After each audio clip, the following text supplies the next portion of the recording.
my best friend's wedding, a girl lunged forward and caught the bouquet, only for it to slip from her hands and land squarely in my arms. My best friend, Lauren Walker, beamed at me. Madison, looks like you're the next bride. The guests exchanged knowing glances and turned toward my boyfriend of 8 years, Mason Ryder, the CEO of the Ryder Group. But he calmly plucked the bouquet from my hands and casually passed it to the girl standing beside me, his secretary, Natalie Carter.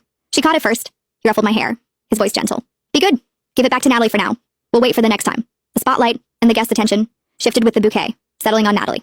I looked at her startled yet shy expression, then rested a hand on my stomach and forced a bitter smile. Mason didn't know there wouldn't be a next time. Our 8-year promise had already come to an end, and we still hadn't taken the step into marriage, and I had already promised my parents, who were royalty, that next week I would leave and return to Montelvia to inherit the family legacy.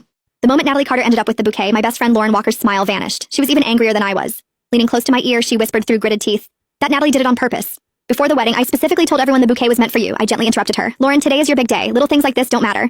But you've waited 8 years just to marry Mason," she said anxiously. "And now you're carrying his child. If you still don't have the wedding soon, it's okay." I turned my head calmly and looked toward Mason Ryder.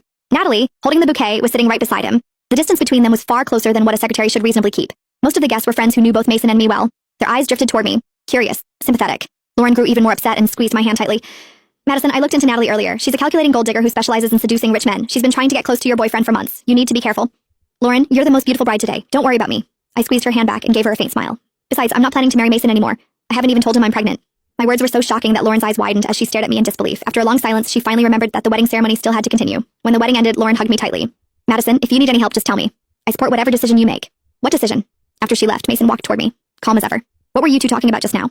Out of habit, he reached out and draped an arm over my shoulders. I shifted slightly to the side and avoided the gesture. Nothing. He didn't seem to mind my reaction.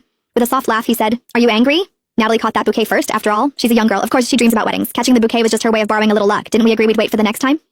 He leaned closer, stroking my hair as he patiently tried to soothe me. "Why care so much about Lauren's bouquet? When we get married, I'll prepare an even more beautiful one for you. You can have as many bouquets as you want." Silently, I curled my fingers into my palm and looked straight into his eyes. "Can we get married this month then? Lauren and I made a promise when we were kids. Whoever married first, the other would marry right after. We would be each other's bridesmaids and witness each other's happiness." The air seemed to freeze. Mason's hand, which had been brushing my hair, paused midair. A few seconds later, he chuckled lightly. "You're still taking childhood jokes seriously? I'm the CEO of the Ryder Group. A wedding can't be thrown together so hastily. Don't rush. I promise you, it will be the most perfect wedding." Bitterness surged quietly in my chest. Every time a conflict arose, he would make promises about next time, about that future wedding. 8 years had passed, and I was still waiting for the day that promise would come true. But now I had decided to go home. I wouldn't wait any longer. The car moved silently through the night before stopping in front of my villa. Mason unfastened his seatbelt, apparently assuming the tension between us had already passed. Out of habit, he leaned toward me, trying to kiss me. I raised my hand and pressed it lightly against his shoulder. "I'm tired, Mason." He froze and stared into my eyes for a few seconds. Finally, he patted my shoulder gently. Being a bridesmaid is tiring. Get some rest. Natalie said she couldn't get a taxi and is still at the venue. I'll go back and pick her up. It wouldn't be safe to leave her there alone." I nodded calmly, but Mason didn't move right away. He seemed to be waiting for me to respond the way I usually did, telling him to drive safely, or complaining that he was leaving me home alone so late at night. But instead, I simply opened